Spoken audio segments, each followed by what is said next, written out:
This is where I'm at with this whole political game that Trump and Biden are playing. This is exactly where I'm at. Every 4 years, let's be honest with ourselves. Every 4 years, we always say we're going to vote for the lesser of two evils. Correct? There's really no great candidate. Every 4 years, I hear the same argument. I'm going to vote for the lesser of two evils. And this is basically Ice Cube saying, I'm in the boat of neither one of these sides. I don't trust any of them. That's what's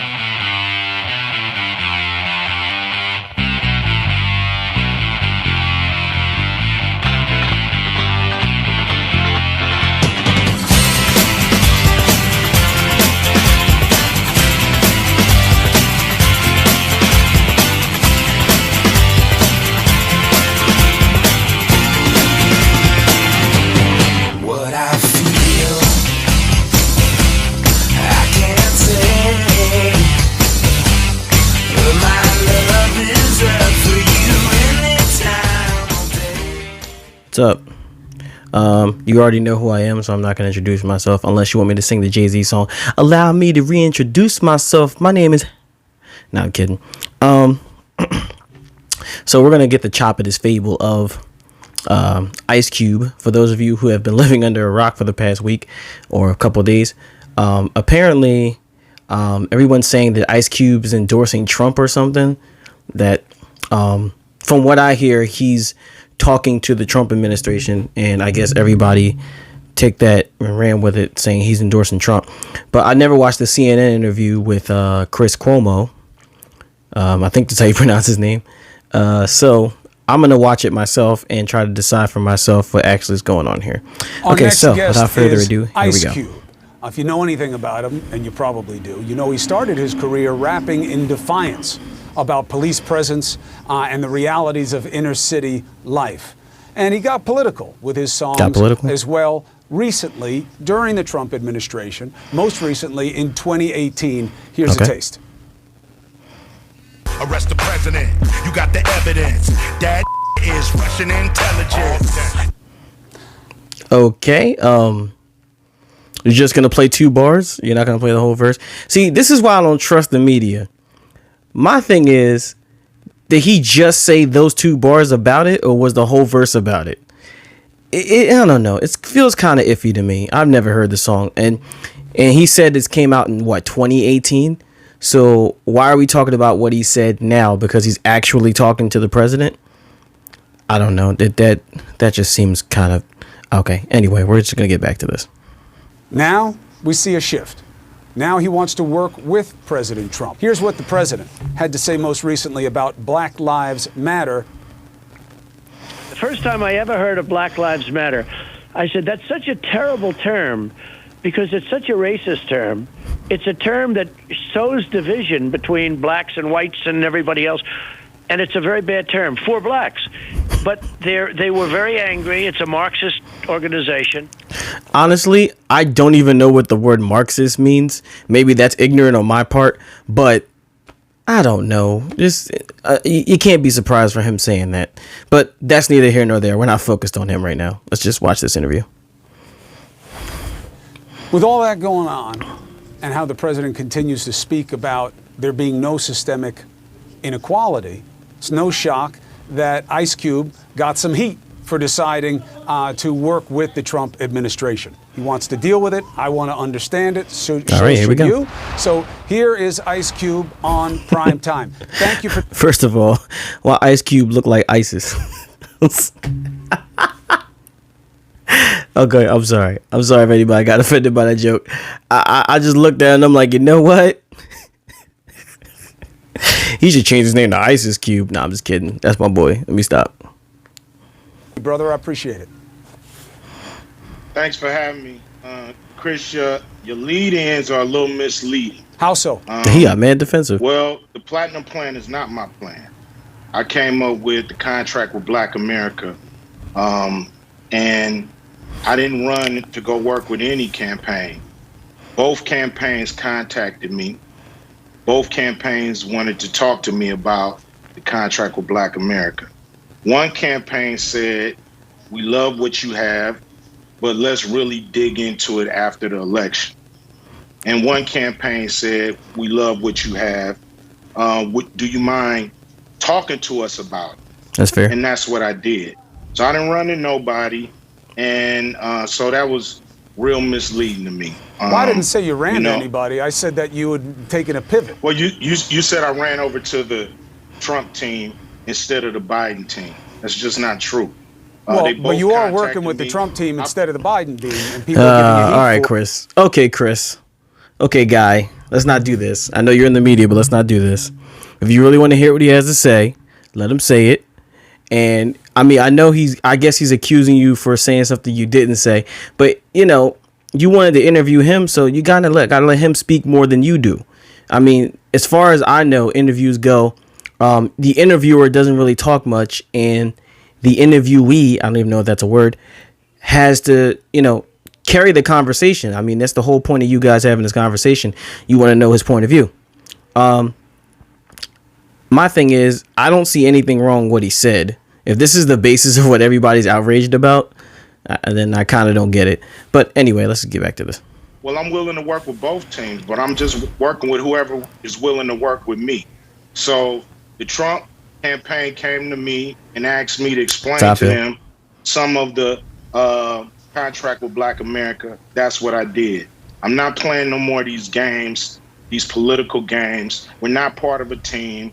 We have very broad problems, especially the wealth gap in this country when it comes to Black Americans. So I'm going to whoever's in power, and I'm going to speak to them about our problems specifically. I'm not going there talking about minorities. I'm not going there talking about people of color or diversity or none of that stuff. I'm going there for Black Americans, the ones who are the descendants of slaves. And that's what I'm going to talk to anybody who's in power with that. So if anybody got a problem with that, it seems like a personal problem. Well, here's the problem, and it is very personal, as you know, for a lot of people of color, because they'll say, well, what? All right, before I get to that,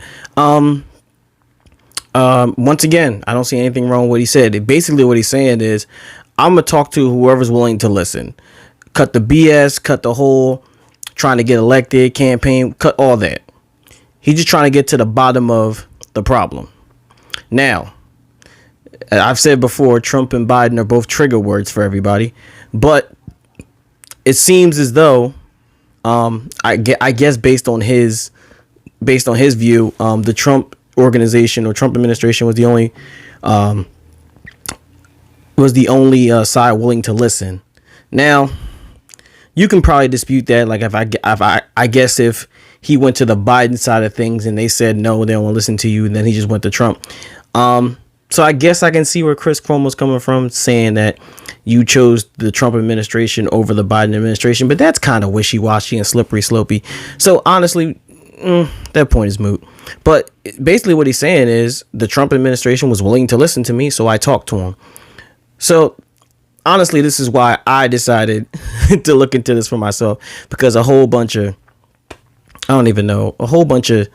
like people just hear Ice Cube and Trump in the same sentence and just kind of ran with it.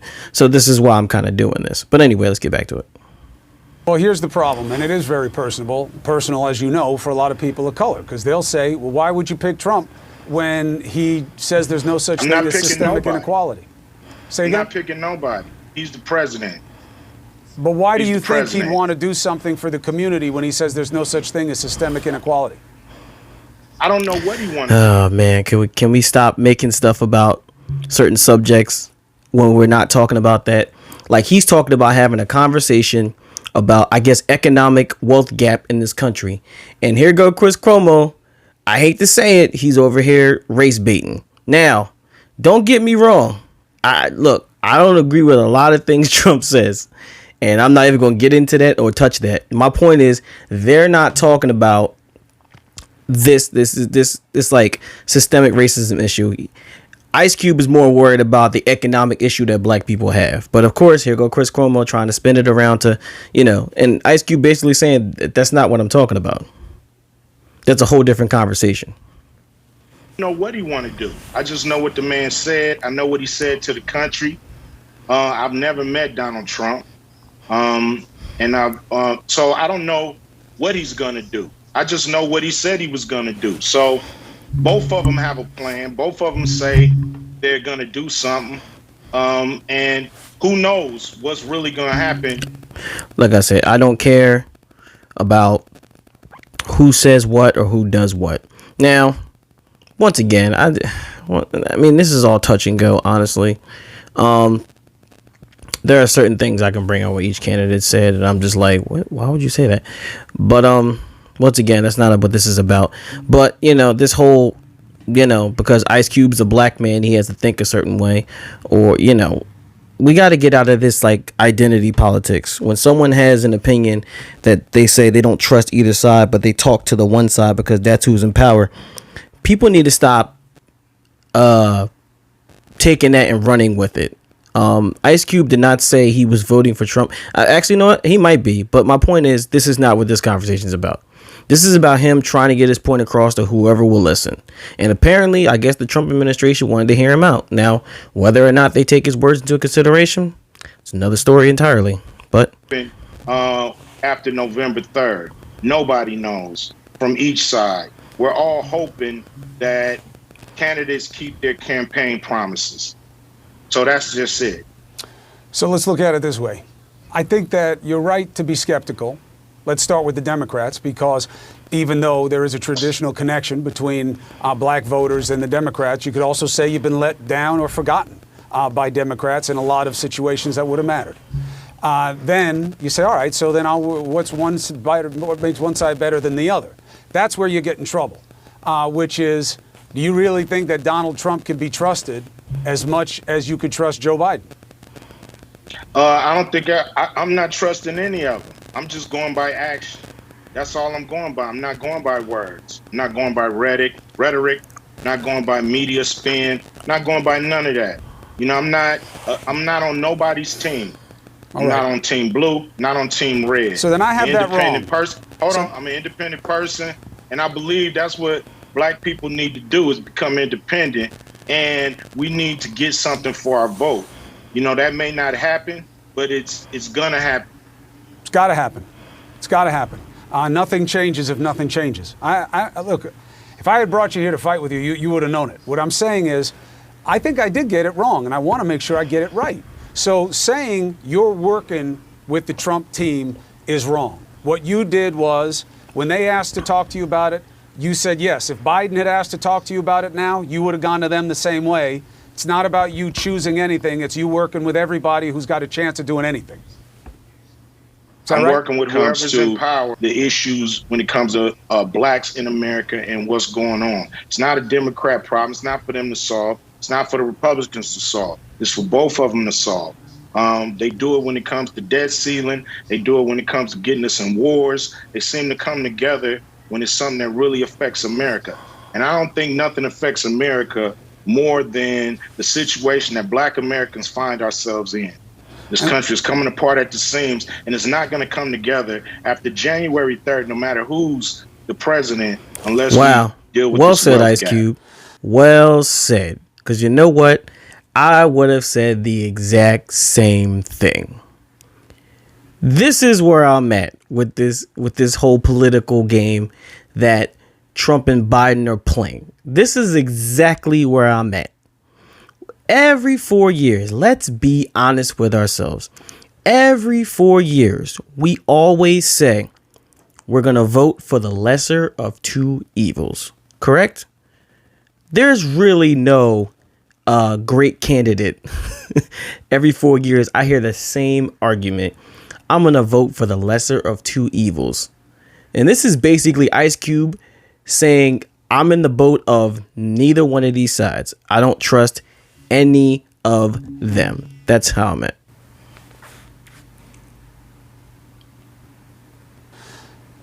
You have the economics. All of it extends from poverty, which is an extension of opportunity, which is an extension of a system that doesn't give equal opportunity, and you see it everywhere. Hiring, education, finance, all of it.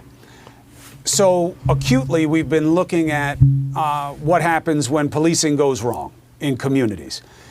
It doesn't give you concern that the president has handled police violence the way he has in terms of his commitment to work on any of the issues that you think are important? We've been dealing with police violence in this country from day one. So police violence is just part of our life here. So, like I said, I understand why Chris Cuomo would bring that up. I perfectly understand that. But this is not what Ice Cube's trying to talk about. Now, if you think that he should not ignore it or he should ignore it, that's the different conversation entirely. Well, I'm not even going to touch that. My point is, Ice Cube is not talking about police brutality and how Trump has handled it. Because the bottom line is, police brutality has been happening way before Trump. And I'm sorry, even if Joe Biden wins, it's going to happen after that.